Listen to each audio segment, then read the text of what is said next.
প্রাকৃতিক সৌন্দর্য অপূর্ব নৈসর্গিক সৃষ্টি রাঙামাটির এই পাহাড়ি ঝর্ণা। রাঙামাটি জেলায় অসংখ্য ছোট বড় পাহাড়ি ঝর্ণা থাকলেও নয়নাভিরা ও বিস্ময়কর প্রাকৃতিক প্রাচুর্য শুধুমাত্র রাঙামাটি বরকল উপজেলার সুবলং ইউনিয়নে দৃশ্যমান।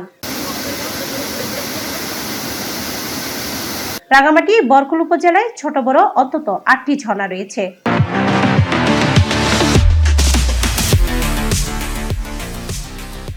তার মধ্যে গিরিনির্ঝর ঝর্ণাটি বেশি আকর্ষণীয়। প্রায় ৩০০ ফুট উঁচু থেকে জলধারার অবিরাম পতনের শ্রেষ্ঠ নিক্ষণ ধ্বনি সমেত অপরূপ দৃশ্য মুগ্ধ করে দর্শনার্থীদের। ওয়েদারটা খুবই সুন্দর, আমার মন প্রফুল্লিত হয়েছে, অভিভূত হয়েছে আমার মন।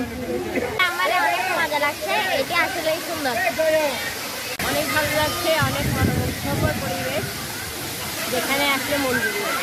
প্রায় প্রতিদিন পর্যটক ও স্থানীয়দের ভিড়ে অপরূপ সৌন্দর্যে সাজে এই ঝর্ণা স্থল। সারা বাংলাদেশের কাছে কিন্তু একটি বিখ্যাত ঝর্ণা, বহু দূর দূরান্ত থেকে লোকজন এখানে আসে, এসে একটু প্রশান্তির হাওয়া নিয়ে যায়।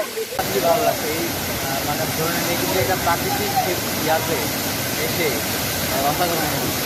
পাহাড়ে ঝর্ণায় পর্যটকদের নিরাপত্তায় বিশেষ ব্যবস্থা করা হয়েছে বলে জানান জেলা প্রশাসক।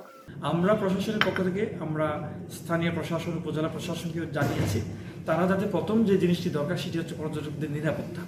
এখানে যারা পর্যটকরা যাবেন তারা যাতে নিরাপদে ঝর্ণার প্রাকৃতিক সৌন্দর্য উপভোগ করতে পারে সেই বিষয়টি নিশ্চিত করার জন্য আমরা উপজেলা প্রশাসন এবং থানা পুলিশকে জানানো হয়েছে।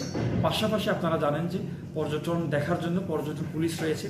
আমরা স্পেশাল মিটিং করেছি পর্যটন টুরিস্ট পুলিশের সাথে এবং উপজেলা প্রশাসনের সাথে, তাদেরকে আমরা নির্দেশনা দিয়েছি এরা ঝর্ণা সহ যতগুলো টুরিস্ট স্পট আছে সেগুলো যাতে তাদের মনিটরিংয়ের আওতায় নিয়ে আসা হয়। তবে পাহাড় জুড়ে ছোট বড় অনেক ঝর্ণা ছড়িয়ে ছিটিয়ে থাকলেও তার সংরক্ষণে সংশ্লিষ্টদের নেই কোনো বিশেষ উদ্যোগ। ফাতেমা জান্নাত মোমো, বাংলাদেশ প্রতিদিন, রাঙামাটি।